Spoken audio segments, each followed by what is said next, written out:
नमस्कार, मैं हूं आपके साथ अलीम अतर। अपना बिहार की शुरुआत बड़ी खबर से करेंगे। पटना से इस वक्त एक बड़ी खबर आ रही है। पटना में घर में घुसकर नाबालिग की हत्या कर दी गई है। 14 साल की लड़की की गला काटकर हत्या की गई है और हत्या के बाद अपराधी मौके से फरार हैं। जक्कनपुर के जयप्रकाश नगर की घटना है। सूचना के बाद पुलिस मौके पर पहुंची हुई है और पड़ताल कर रही है, लेकिन अंदाजा लगा सकते हैं कि पटना में अपराधी किस कदर बेखौफ घूम रहे हैं। दिन दहाड़े घर में घुसते हैं और गला काटकर हत्या कर देते हैं और फरार हो जाते हैं।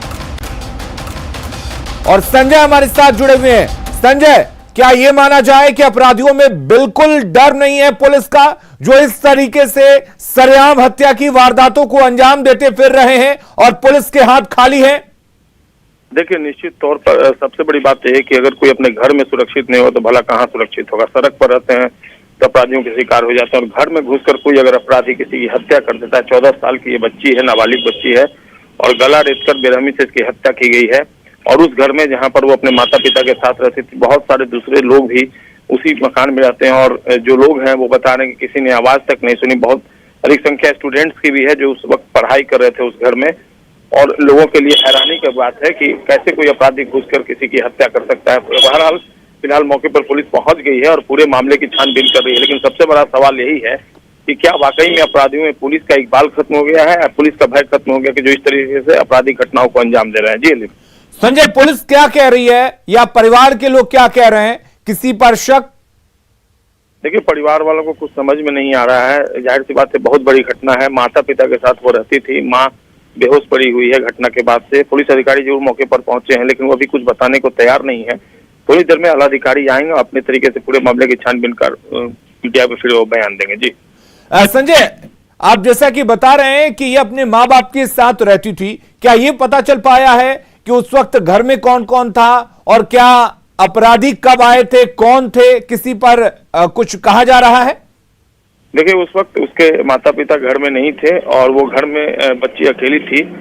जैसा कि मैंने आपको बताया, आस पड़ोस में जो स्टूडेंट्स हैं वो रहते थे, वो उस वक्त पढ़ाई कर रहे थे। और सबसे बड़ी बात है कि गला रेतकर हत्या की गई है, लेकिन किसी ने आवाज तक नहीं सुनी। और कैसे ये घटना हो गई, लोग से जो बातचीत हो रही है, लोगों ने बताया कि उन्हें जानकारी भनक तक नहीं लग पाई।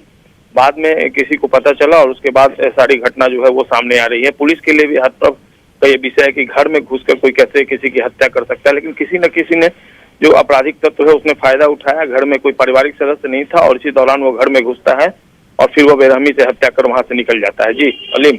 चलिए संजय, आप नजर बनाए रखिए। बहुत बहुत शुक्रिया तमाम जानकारी देने के लिए। तो आप अंदाजा लगाइए, पटना में ऐसा लग रहा है कि लोग अब अपने घरों में भी सुरक्षित नहीं है। जिस तरीके से इस वारदात को अंजाम दिया गया है, उसके बाद तो यही लग रहा है, क्योंकि अपराधी घुसते हैं, एक नाबालिग बच्ची की गला रेत कर बेरहमी से हत्या कर देते हैं और चले जाते हैं और किसी को पता तक नहीं चलता।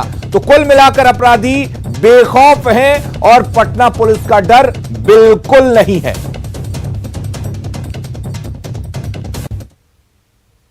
और बात सीवान की करते हैं, जहां आपसी रंजिश में जमकर मारपीट हुई है, जिसमें एक व्यक्ति की मौत भी हो गई है। घटना मुफस्सिल थाना क्षेत्र के बरहनी गांव की है, जहां मामूली विवाद में बात इतनी बढ़ गई कि दो पक्ष के लोग एक दूसरे की जान लेने पर उतारू हो गए और जान ले भी ली।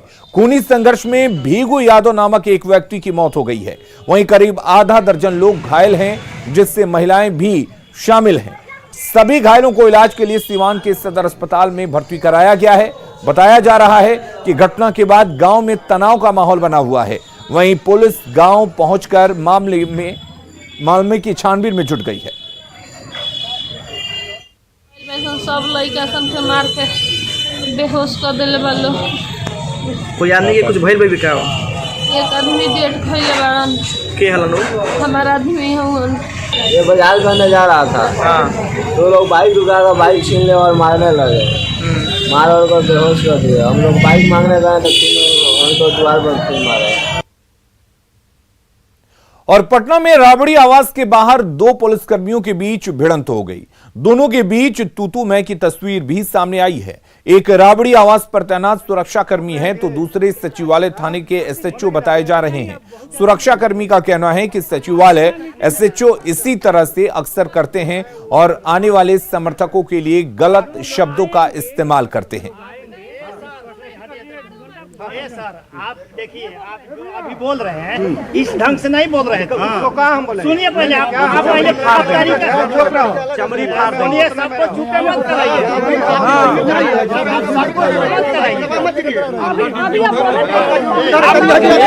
मीटिंग है विधायक चुप रहेंगे, बोलेंगे ज्यादा नहीं, अब बहुत ज्यादा मत बोलिए। हमारे यहाँ मीटिंग है, जो है वो यहाँ रहे, ठीक है।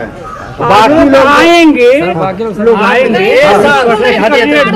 ये सर आप देखिए, आप जो अभी बोल रहे हैं इस ढंग से नहीं बोल रहे हैं। कैसे आ गए यहाँ? 10 नंबर के कैसे आ गए?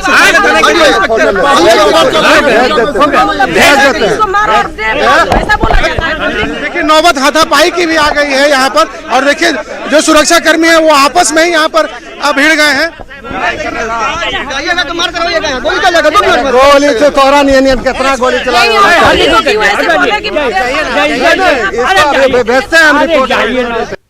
इस वक्त हम 10 सर्कुलर रोड राबड़ी देवी आवास के बाहर का नजारा दिखा रहे हैं। देखिए जो सुरक्षा कर्मी है वही आपस में यहाँ पर भिड़ चुके हैं।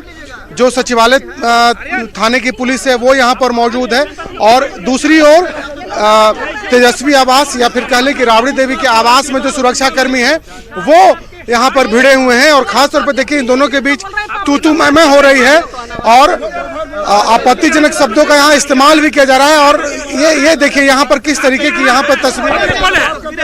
आप इसमें कैंपस में कैसे आ गए? कैंपस में आप कैसे आ गए यहाँ?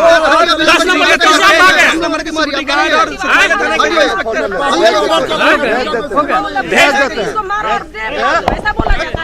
देखिए नौबत हाथापाई की भी आ गई है यहाँ पर, और देखिए जो सुरक्षा कर्मी है वो आपस में ही यहाँ पर भिड़ गए हैं।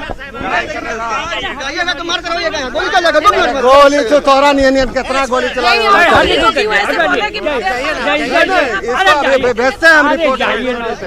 क्या हुआ है? आप यहाँ पर आए थे, क्या हुआ? कुछ नहीं है, कुछ नहीं, आपस की बात है। जी क्या हुआ? कुछ नहीं हुआ। यहाँ पे जो अनावश्यक लोग थे उनको हटाया गया, उस पे ये लोग रिएक्ट कर रहे हैं, यही बात है। क्यों, मतलब क्यों? इनका कहना है कि वो विधायक दल की बैठक है इसलिए वो आ रहे हैं। नहीं, ऐसी बात नहीं है, ऐसी बात नहीं है। कुछ नहीं हुआ है, बस ठीक है, आप जाइए।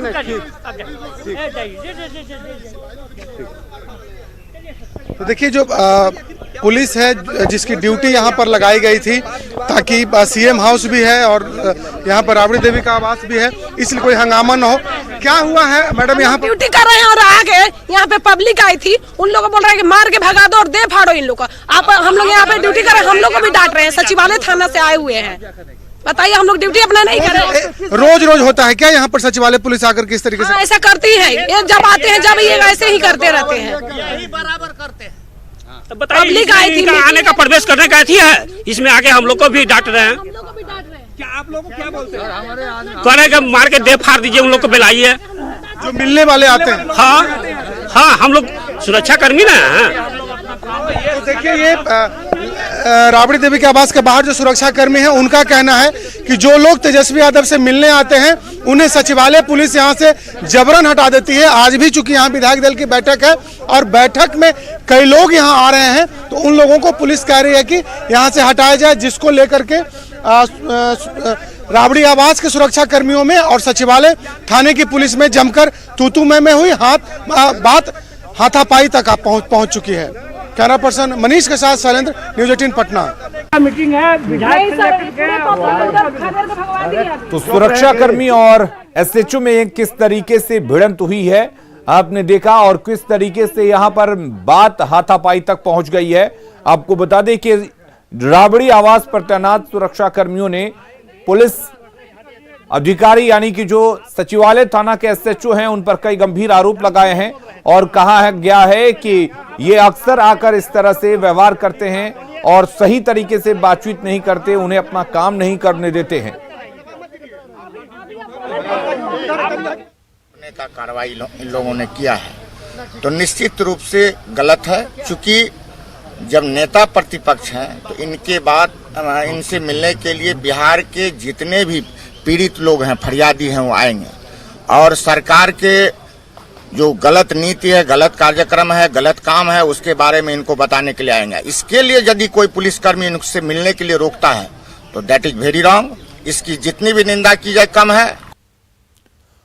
और पूर्व सीएम राबड़ी देवी के आवास पर आरजेडी की महत्वपूर्ण बैठक होने वाली है। इस बैठक में पार्टी के तमाम पदाधिकारी और विधानसभा चुनाव में आरजेडी के जीते और चुनाव में हारे सभी उम्मीदवार मौजूद रहेंगे। इस बैठक में किसानों के समर्थन में 30 जनवरी को पार्टी की ओर से आयोजित होने वाली मानव श्रृंखला की तैयारियों पर चर्चा होगी। बैठक के पहले पार्टी के राष्ट्रीय महासचिव श्याम रजक ने बताया कि चुनाव के दौरान जिन लोगों ने भीतरघात किया है उनके खिलाफ इस महीने के अंत तक कार्रवाई भी होगी। बैठक का कोई बड़ा मुद्दा नहीं है। हम लोग जो मानव श्रृंखला 30 तारीख को बनाने जा रहे हैं उसकी तैयारी के संदर्भ में लोगों की राय और लोगों को बताना, इसी संदर्भ में बैठक है, उसका कोई और दूसरा प्रयोजन नहीं। और अब बात बिहार में बहाली के बहाने सियासी संग्राम की।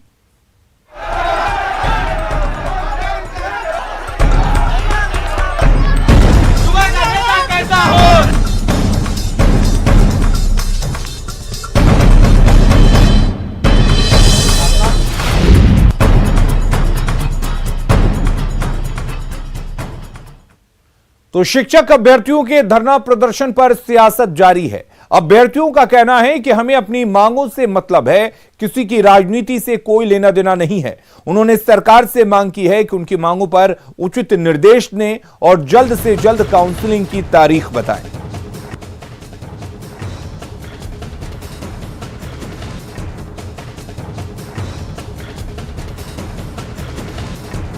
अभ्यर्थी अपनी मांगों को लेकर के सड़कों पर जूझ रहे हैं।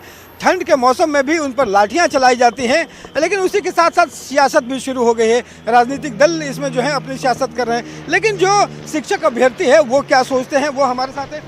देखिए, जिस ढंग से आप लोग लगातार अपनी मांग रख रहे हैं उसमें राजनीति भी शुरू हो रही है। आप लोग अपनी मांगों को लेकर के क्या कहें? सर, सत्ता पक्ष राजनीति का नाम दे रही है। हम 48 घंटे से बैठे हुए थे। 48 घंटे बाद हम पे लाठीचार्ज किया गया। लोकतंत्र की हत्या कही जाएगी। परमिटेड एरिया के अंदर हम पे लाठियां चलाई जाती हैं। आप अगर कहते हैं कि यह राजनीतिकरण है तो यह एक लोकतंत्र का हिस्सा है। आपने मौका क्यों दिया विपक्ष को आने का? हम अपनी मांगों पे अडिग थे कि हमें काउंसलिंग का डेट जारी करो, हम यहाँ से चले जाएंगे नियुक्ति पत्र लेके, लेकिन कोई ना शिक्षा मंत्री आते हैं ना उनका कोई आदमी आता है जो हमारी मांगों को सुने। उसके बाद उल्टा हमारे प्रदेश अध्यक्ष जी को गिरफ्तार कर दिया जाता है। तो हम क्या कहेंगे कि मतलब अपनी मांगे लगातार रख रही है? सर, हम तो इस सरकार से यही विनती करते हैं कि वो जल्दी से जल्दी हमारी मांग सुन ले, क्योंकि 38 जिला का अभ्यर्थी आए हैं। वो अब आप मतलब आश्वासन न दे, ना डेट पे डेट दे, आश्वासन ना दे। क्या लगता है कि आप लोग अपनी मांगों को लेकर के डटे हुए रहेंगे या फिर इसमें अब हम लोग मजबूर हो गए सर। अपनी मांगों को लेकर बिल्कुल डटे हुए हैं और अंतिम क्षण तक डटे हुए हैं। जब तक काउंसलिंग का डेट जारी नहीं होता है तब तक डटे हुए हैं और नेता प्रतिपक्ष का साथ मिला है इसमें, लेकिन ये सरकार मौका दे रही है। सर्वविदित है कि 3 लाख प्राइमरी विद्यालयों में शिक्षकों के पद रिक्त हैं। सरकार भी जानती है, हम लोग सारी क्राइटेरिया फुलफिल करते हैं। क्या और हम आंदोलन हमारा जारी रहेगा और हमारी हमेशा से यही मांग है कि हमारी नियुक्ति जल्द से जल्द हो, ओपन कैंप के माध्यम से हमारी बहाली हो। और रही बात राजनीति की सर, तो राजनीति कहीं से नहीं हो रही है। आपने जब सरकार का हमें सहारा नहीं मिला तभी तो विपक्ष आगे बढ़ के आया। तो जो शिक्षक अभ्यर्थी हैं उन्होंने एक बात साफ कही है कि इनकी अपनी मांगे हैं, अपनी मांगों को लेकर के सड़कों पर हैं और इसमें अगर सरकार नहीं मांगती है तो नेता जो प्रतिपक्ष है वो मजबूरी है कि वो साथ में खड़े हों। और इस खड़े होने को ये मानते हैं कि ये राजनीति से दूर है, लेकिन इनके साथ जो भी राजनेता खड़े होंगे उनके हक में ये अपना समझते हैं। कैमरा पर्सन अजय दुबे के साथ रवि एस नारायण, न्यूज़ 18 पटना। और शिक्षक अभ्यर्थियों के धरने पर तेजस्वी के पहुंचने पर सियासत जारी है। सत्ताधारी दल में उन पर ड्रामा करने और राजनीति चमकाने का आरोप लगाया है। वहीं आरजेडी और कांग्रेस का कहना है कि वो जनता के मुद्दे को उठा रहे हैं। देखिए, तेजस्वी यादव जी 2 दिन से लगातार घूम के ड्रामा कर रहे हैं, अधिकारियों को फोन लगा रहे हैं, तभी भी अपने आप को बिहार के उप मुख्यमंत्री समझ रहे हैं। नमा फेल्लो जो व्यक्ति तेजस्वी यादव जी है, वो शिक्षक से क्या बात करेंगे? अरे पहले अपने माता पिता से पूछ लेना कि उनके 15 साल के शासन काल में शिक्षकों को वेतन मिलता था क्या? जब से नीतीश कुमार जी बिहार का सत्ता संभाले तब से नीतीश कुमार जी अनवरत शिक्षकों के लिए काम किया है। ये ड्रामा बंद करे और पहले अपने माता पिता से पूछ ले शिक्षकों का हाल 15 साल में क्या था। तेजस्वी यादव सत्ता में नहीं है और जिस प्रकार से सत्ता का हुकूम दिखा रहे हैं, पदाधिकारियों को फोन कर करके हड़काने का काम कर रहे हैं और जो धरने पर बैठे हैं, जो हड़ताल कर रहे हैं, आंदोलन कर रहे हैं, उनको बहकाने का काम कर रहे हैं, सरकार के खिलाफ अव्यवस्था फैलाने का काम कर रहे हैं। ये कहीं से कहीं जो है कहीं ना कहीं बिहार को अव्यवस्थित करना चाहते हैं तेजस्वी यादव अपनी राजनीति चमकाने के लिए। तेजस्वी यादव डिप्टी सीएम समझ रहे हैं या नहीं समझ रहे हैं, लेकिन तेजस्वी यादव बिहार के सबसे बड़े दल के नेता हैं और प्रतिपक्ष के नेता हैं। जनता के जो भी समस्या होगा विरोधी के में होने के कारण हम उनकी आवाज़ उठाएंगे और टीईटी शिक्षकों का जो मामला है बहुत गंभीर मामला है। न्यायालय के आदेश के बावजूद 94,000 शिक्षकों की बहाली नहीं हो रही है। अभ्यर्थी धरना पे है, उन पर लाठियां चटकाई जा रही है, उनको प्रताड़ित किया जा रहा है और पद रिक्त है। जेडीयू के लोग कह रहे हैं तेजस्वी यादव जी डिप्टी सीएम अपने को ना समझे। अरे तेजस्वी यादव जी तो जनता के सीएम हैं, जनता के आशीर्वाद से सबसे बड़े दल के नेता हैं सदन में और नेता विरोधी दल हैं। इस नाते तेजस्वी यादव जी का भी दायित्व है, जिम्मेवारी है कि जो हिटलर शाही और तानाशाही रवैया सरकार कर रही है, टीईटी पास अभ्यर्थियों के साथ जब माननीय उच्च न्यायालय का आदेश है उनको नियुक्ति देने के बदले वो लाठियां बरसा रहे हैं, तो तेजस्वी यादव जी उनके साथ खड़े हैं। और आज हम हार्पिक और न्यूज 18 के फ्लैगशिप कैंपेन मिशन पानी के एक अहम पड़ाव पर पहुंच गए हैं। 26 जनवरी को होने वाले वाटरथॉन के लिए हमें देश के सभी कोनों से सहयोग मिल रहा है। आइए देखते हैं एक झलक। स्वच्छता और पानी का बिना हम जी नहीं सकते, तो हमारे जीवन में पानी ही सबसे महत्वपूर्ण चीज है। तो इसलिए मैं सब लोगों से ही आह्वान करता हूं कि हम जल को संरक्षण करें, वाटर कंजर्वेशन के लिए हम प्रतिबद्ध रहे। हमको बचानी है ये जिंदगानी। कोविड-19 महामारी ने परस्पर निर्भरता की भावना को सुदृढ़ किया है, जिससे कि पूरा देश इस विपत्ति का एकजुट होकर मुकाबला कर सके। वैक्सीनेशन के ऐलान के बाद जरूरत होगी कि हम सभी अपना सर्वश्रेष्ठ योगदान दें, जिससे हम एक साथ वायरस को हराने की तरफ कदम बढ़ा सकें। और नेटवर्क 18 इस मुहिम में हर कदम पर आपके साथ होगा। जब तक सभी सुरक्षित नहीं होते तब तक कोई सुरक्षित नहीं होगा। इसी सोच के आधार पर हमारे कैंपेन संजीवनी का लक्ष्य यह सुनिश्चित करना है कि वैक्सीन पाना सभी भारतीयों का अधिकार है।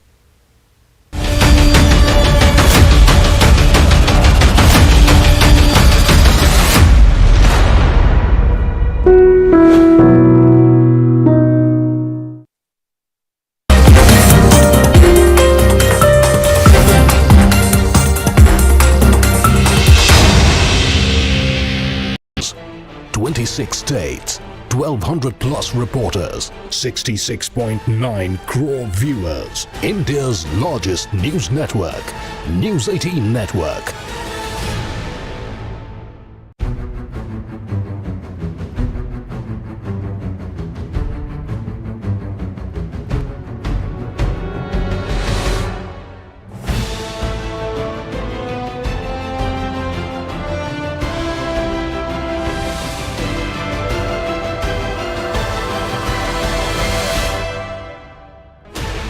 Sixteen channels, 15 languages, 26 states, 1,200 plus reporters, 66.9 crore viewers. India's largest news network, News 18 Network.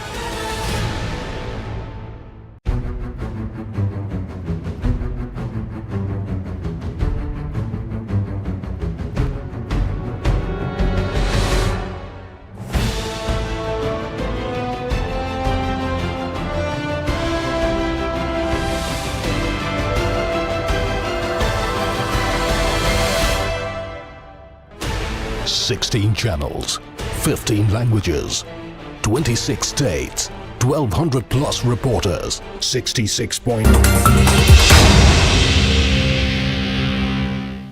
अनियोजित कार्यपालक सहायकों ने पटना के इको पार्क में नियोजन की मांग को लेकर प्रदर्शन किया। प्रतिबंधित क्षेत्र होने की वजह से सचिवालय थाने की पुलिस ने प्रदर्शन कर रहे कार्यपालक सहायकों को चेतावनी देकर गर्दनी बाग भेज दिया। अभ्यर्थियों का आरोप है कि बिहार प्रशासनिक मिशन के कार्यपालक सहायकों के लिए 2018 में लिखित और टाइपिंग की परीक्षा ली गई थी, लेकिन 3 साल होने के बाद भी 70% अभ्यर्थियों का नियोजन नहीं हो सका है। नियोजन की मांग को लेकर और नियोजित कार्यपालक सहायक प्रदर्शन करने पहुंचे हैं और इस वक्त आपको पटना के इको पार्क की तस्वीर दिखा रहे हैं कि देखिए बड़ी संख्या में जो अभ्यर्थी हैं यहां पर पहुंचे हैं। हालांकि पुलिस पहुंच गई है यहां पर और पुलिस ने परमिशन नहीं दिया है यहां प्रोटेस्ट करने का, जिसके बाद देख सकते हैं कि बड़ी संख्या में जो अभ्यर्थी आए हैं उन्हें रोका गया है। मैडम, क्या लग रहा है, ये लोग प्रोटेस्ट करने के लिए पहुंचे हैं? प्रोटेस्ट करने के लिए सर एक सही जगह बनी हुई है, मांगे अपनी जगह है, नियम अपनी जगह है। आप सभी को पता है कि ये प्रतिबंधित क्षेत्र है, यहाँ पे इस तरह से भीड़ लगाना वो भी कोरोना काल में बिल्कुल गलत है। इसलिए मेरा मानना यही है कि इन लोगों को सही जगह पे जाकर के अपनी मांग रखनी चाहिए ताकि इन लोगों का मांग जो भी है या जो भी करियर है वो सही जगह जाए। तो क्या ये लोगों ने कोई परमिशन नहीं लिया था? बिल्कुल, इन लोगों ने कोई हमारे थाने क्षेत्र में कोई जानकारी नहीं थी, इन लोगों ने कोई परमिशन भी नहीं लिया है और ना ही इन लोगों के पास परमिशन की कोई पेपर्स है। तो हमारे अनुसार अगर यहाँ पे कोई भी इस तरह का कोई भी मोशन अगर आगे बढ़ता है तो इसके लिए हम लोग जिम्मेदार नहीं होंगे। सब इस वार्निंग दिया गया है, जरा बात कर लेते हैं क्या डिमांड है आप लोगों का? सर हम लोग को सर पैनल 2 साल से हम लोग बना हुआ है, एग्जाम फाइट किए हैं सारे जिला में, बिहार के सारे जिला में पैनल बना था और पैनल बनने के बाद हम लोग का एग्जाम फाइट किए थे, पैनल बन गया। उसके बाद उस पैनल से कुछ लोग का ज्वाइनिंग भी किया गया और कुछ लोग का ज्वाइनिंग किया गया और कुछ लोगों का पैनल रद्द कर दिया। तो फिर मधुबनी से आए हैं। मधुबनी से आए हैं, क्या डिमांड है? हम लोग का डिमांड है कि हम लोग को जो अनियोजित कार्यपालक सहायक है उन लोग का जल्दी से नियोजन हो। ये है कि हम लोग जो है जो मूल विज्ञापन में वैधता है कार्यपालक सहायक का वो 3 साल है, उसके साथ छेड़छाड़ किया जा रहा है और एक बेल्ट्रन कंपनी है जिसको बढ़ावा दिया जा रहा है, जो कि हम लोगों के जिला में अधियाचना ऑलरेडी कार्यपालक सहायक का भेजा गया है। वो प्रक्रिया लगभग 2 महीना से कंप्लीट नहीं हुआ है। आप लोग इंतजार कर रहे हैं? हम लोग काफी दिनों से 2 साल से परेशान हैं और नियोजन नहीं हो रहा है। प्राइवेट कंपनी के हाथों जो है सरकार जो है बेचने का काम कर रही है। अब तक मांगे पूरी नहीं हुई है, नतीजा सभी लोग आज पटना पहुंचे हैं। हालांकि यहां पर परमिशन नहीं दिया गया है, जिसके बाद अभ्यर्थी गोलबंद हो रहे हैं और बिहार प्रशासनिक मिशन के खिलाफ लगातार आंदोलन करने की चेतावनी दे रहे हैं। रजनीश कुमार, न्यूज 18 पटना। बिहार में मंत्रिमंडल विस्तार इसी महीने हो सकता है। डिप्टी सीएम तारकिशोर प्रसाद ने कहा कि सीएम नीतीश कुमार भी इसकी घोषणा कर चुके हैं कि जल्द ही कैबिनेट का विस्तार होगा। 3 दिन पहले माननीय मुख्यमंत्री जी का बयान सुना होगा, उन्होंने स्पष्ट तौर पर कहा है कि बहुत जल्द अब मंत्रिपरिषद का विस्तार होगा और जब माननीय मुख्यमंत्री जी ने कहा है क्योंकि उन्हीं को करना है तो स्वाभाविक है कि अब जल्द होगा। गणतंत्र दिवस के पहले उम्मीद की जाए या गणतंत्र दिवस के बाद? नहीं, मुझे लगता है कि इस महीने में हो जाना चाहिए। सीएम नीतीश कुमार आज नालंदा जिले के दौरे पर हैं। सीएम ने अपने दौरे की शुरुआत राजगीर से की है। राजगीर में सीएम गुरु गोविंद सिंह जी महाराज के 354वें प्रकाश पर्व के समापन समारोह में हिस्सा लिया। साथ ही मुख्यमंत्री ने शीतल कुंड और मखदूम कुंड के निर्माण का भी जायजा लिया और निर्माण कार्य में तेजी लाने के निर्देश दिए। और अपना बिहार के इस बुलेटिन में फिलहाल के लिए इतना ही। आगे देखिए जोहार झारखंड।